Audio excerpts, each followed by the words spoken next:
A paz do Senhor, graças a Deus, mais um dia nós estamos aqui na presença do Senhor. Glorificado e exaltado seja o Senhor, o nosso Deus, por tamanha bondade e misericórdia para conosco. Eu quero louvar ao Senhor nesta manhã, porque nós já estamos na nossa lição 23, falando sobre as tolices, e o Senhor tem acrescentado grandes coisas ao nosso coração. E hoje nós vamos falar de uma tolice que é o excesso de sensibilidade. Nós vamos falar mulher sensível. E eu quero ler aqui uma palavra do Senhor para justificar no nosso coração alguns motivos porque não precisamos demonstrar esse excesso de sensibilidade. Eu quero ler 1 Samuel, no capítulo 1, e ali vai dizer assim: havia um homem em Ramatim, Zofim, na região montanhosa de Efraim, chamado Eucana, filho de Jorão, filho de Eliú, filho de Tou, filho de Zufi, Efraimita. Ele tinha duas mulheres, uma se chamava Ana e a outra Penina. Penina tinha filhos, Ana, porém não tinha. Todos os anos, esse homem subia da sua cidade para adorar e sacrificar ao Senhor dos exércitos em Siló, onde os dois filhos de Eli, Ofni e Finéias, serviam como sacerdotes do Senhor. No dia em que Eucana oferecia sacrifícios, costumava reparti-lo com sua mulher Penina e com todos os seus filhos e filhas. Porém, dava uma porção em dobro a Ana, pois a amava, apesar de o Senhor tê-la deixado estéril. Mas sua rival a provocava muito, a fim de aborrecê-la, porque o Senhor a havia deixado estéril. Isso acontecia todo ano, quando subia à casa do Senhor. Penina provocava a Ana, que então chorava e ficava sem comer. Então seu marido Eucana perguntou-lhe: Ana, por que choras? Por que não comes? Porque o teu coração está tão triste. Não sou melhor para ti do que 10 filhos? Depois de comerem e beberem em Siló, Ana se levantou. Nessa ocasião, o sacerdote Eli estava sentado na cadeira, junto a um pilar do templo do Senhor. Com a alma amargurada, Ana orou ao Senhor, chorou muito e fez um voto. Enquanto Eli orava ao Senhor, Eli observava os seus lábios. Como Ana orava em silêncio, seus lábios se moviam, mas não se ouvia sua voz. Por isso Eli pensou que ela estivesse embriagada. E lhe disse: Até quando ficarás embriagada? Deixa de beber vinho. Mas Ana respondeu: Não, meu senhor, sou uma mulher angustiada. Não bebi vinho, nem bebida forte, mas derramei a minha alma diante do Senhor. Não penses que tua serva é uma mulher sem valor, porque tenho falado até agora da minha grande ansiedade e aflição. E Eli respondeu: Vá-te em paz, e o Deus de Israel te conceda o pedido que lhe fizeste. E ela disse: Que a tua serva encontre graça diante de ti. Então a mulher seguiu o seu caminho e comeu, e a sua aparência deixou de ser triste. Amém? Eu li toda essa palavra, 1 Samuel, versículo 1 até o versículo 18, para a gente falar um pouquinho da questão da sensibilidade. E essa parte aqui da sensibilidade tem muito a ver com a questão do choro. E eu, assim, quero trazer, porque muitas vezes nós ouvimos coisas e recebemos respostas, somos desagradadas, e isso nos leva a um estado de dor tão grande que o choro vem, e aí nós começamos a chorar. E eu também aprendi com a experiência que chorar se torna um vício, porque ele traz uma sensibilidade para frente da nossa mente, E isso nos leva a pensar, né, a sentir como uma vítima, como alguém que está sofrendo. E isso nos dá a impressão de que a outra pessoa, olhando e vendo o nosso sofrimento, ela vai se comover, vai se arrepender e vai perdoar. E ainda, isso é algo muito camuflado, porque isso não é uma coisa que vem para nossa mente como uma clareza de que isso vai dar resultado. Mas no pano de fundo da situação do choro em excesso, é isso que acontece. E é por isso que ele se torna uma tolice. Porque sim, nós temos o direito de expressar nossos sentimentos, de demonstrar nossas emoções, né? E uma delas é sim chorando. Só que o choro, ele precisa ser, como diz a palavra, o choro dura uma noite, mas a alegria vem de manhã. E se nós cremos nisso, então nós vamos saber que aquele choro vai passar. E aí, o que acontece? Se a gente dá crédito, a gente vai ficar chorando o tempo todo. E aí não é isso que vai resolver. Aqui na história de Ana, ela imagina se ela não tinha motivo para estar realmente aborrecida. Todos nós temos motivos para chorar quando choramos, mas o que eu quero comparar aqui é que a situação dela era bem difícil, né? Ela tinha uma rival que todos os dias a implicava, todos os dias esfregava na cara dela os filhos que tinha, e naquela época não ter filho significava muita coisa, porque não ter filho era uma demonstração de que aquela mulher não tinha sido abençoada ou que aquela mulher tinha feito um pecado, né, muito grande, por isso ela estava sendo penalizada. Então o que acontece? Penina tinha filhos e filhas e o marido a servia e ela fazia tudo o que podia fazer para deixar Ana irritada.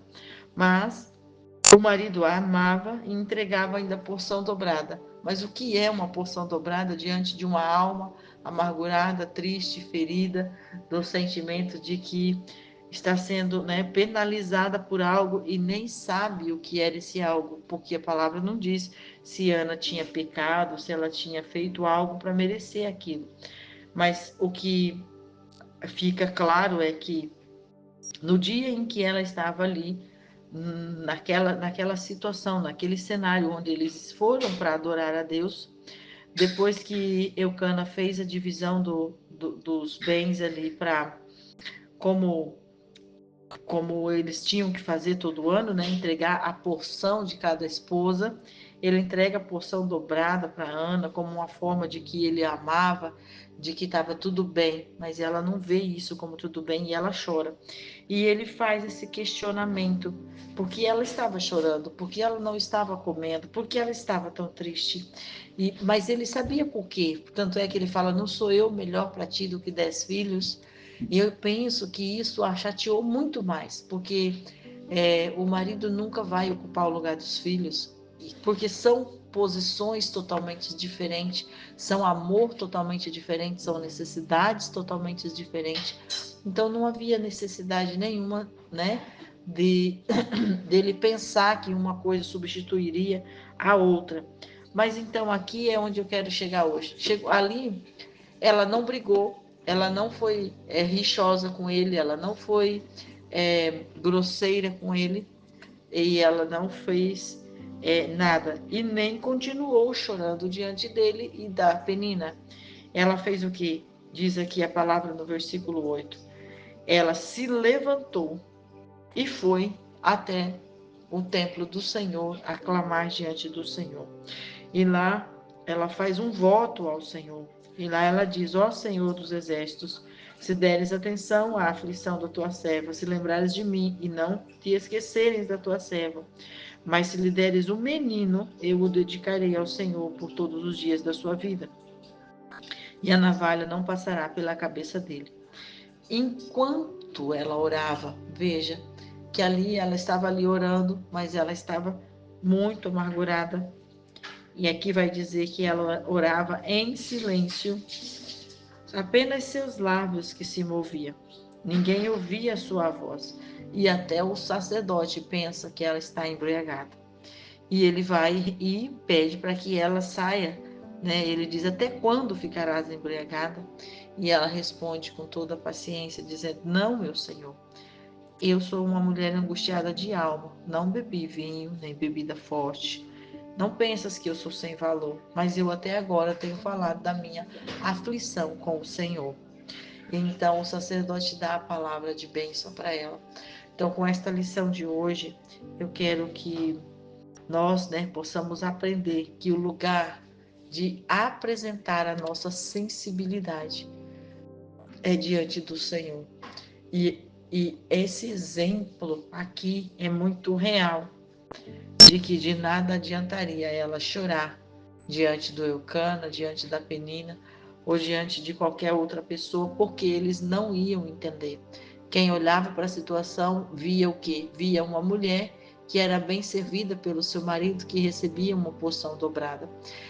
Penina via nela uma mulher que ela tinha a chance de implicar todos os dias, porque ela pegou o ponto fraco da Penina, que ela sabia que Penina preferia ter filhos e não porção dobrada, e Penina não e Ana não tinha. Então ela tinha ali motivos sim para estar triste, tinha sim motivos para chorar, mas ela escolheu o lugar certo para chorar. E é isso que nós precisamos aprender, porque as nossas emoções, elas precisam ser externalizadas, mas elas precisam ser externalizadas diante de quem pode resolver a situação. Eucana nunca poderia dar um filho. Penina nunca iria parar de implicar, porque ela tinha coisas, né? Ela tinha o que Ana não tinha. Mas o Senhor, Ele vê a aflição do nosso coração, Ele vê a amargura da nossa alma, Ele vê a necessidade que nós temos. E Ele também é o dono do propósito da nossa vida. Então Ele sabe o porquê Ele colocou aquele propósito. Ele sabe por que Ele colocou aquela aprovação, aquela situação. E Ele sonda os nossos corações sobre o que queremos fazer a partir disso.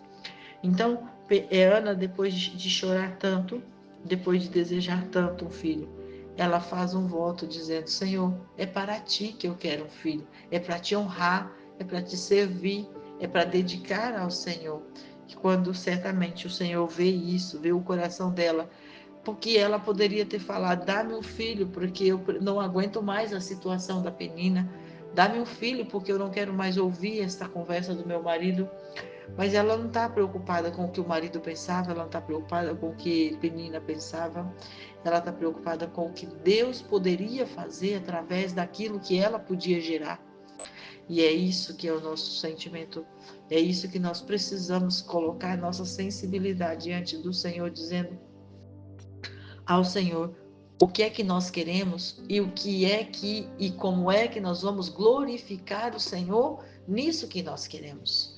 A situação em que nós vivemos, o que é que nós queremos que o Senhor nos ajude, nós queremos que o Senhor tire de nós a tristeza, a angústia, o sofrimento, nós queremos. E nós queremos isso para quê? Como é que essa situação, quando mudada, vai glorificar o nome do Senhor? Isso é a sensibilidade que nós devemos aprender e colocar diante do nosso Pai, para que Ele possa nos responder e resolver a nossa petição. Eu tenho muitos exemplos de que o choro não resolve nada. Eu tenho muitas experiências, porque eu já chorei muito, demonstrando toda a minha sensibilidade na expressão emocional e não resolveu nada. O dia que eu aprendi que o choro é um vício, o dia que eu aprendi que o choro é algo que não resolve a situação e que quanto mais a gente chora, mais necessidade de chorar a gente tem, porque é uma maneira que o nosso corpo acaba se saciando para diminuir a angústia, a ansiedade, a amargura, como Ana disse aqui. O nosso corpo físico ele vai ter necessidade de chorar mais. Então, nós não podemos dar crédito para essa forma de externar sensibilidade. E quando nós choramos para quem não pode resolver, Nós vamos chorar, chorar, chorar. Nosso físico vai se saciar pela os hormônios, as formas com que o corpo trabalhou a partir do choro, mas a nossa alma vai continuar seca, a nossa alma vai continuar necessitando de resposta, e o nosso espírito não terá glorificado o nome do Senhor. Então nada vai resolver. Portanto, vamos orar nesta manhã sobre esta tolice da sensibilidade excessiva, da sensibilidade que nos distancia da presença de Deus por estarmos chorando com pessoas erradas, nos lugares errados, por motivos errados, ou simplesmente porque já nos viciamos em demonstrar toda essa sensibilidade com um pensamento camuflado de que se as outras pessoas verem a gente chorando, elas vão ficar com dó de nós, a gente vai ficar com arrependimento e vai vir resolver a situação, porque elas não vão resolver a situação. Amém? Deus seja louvado por mais esse dia, que o Senhor nos abençoe, nos guarde, nos faça entender os motivos pelos quais estamos passando e nos traz o equilíbrio das nossas emoções, para que nós possamos realmente entender como agir em cada situação, apresentando diante do Senhor o desejo do nosso coração e o propósito ao qual iremos agir a partir da resposta do Senhor em nossas vidas, em nome de Jesus.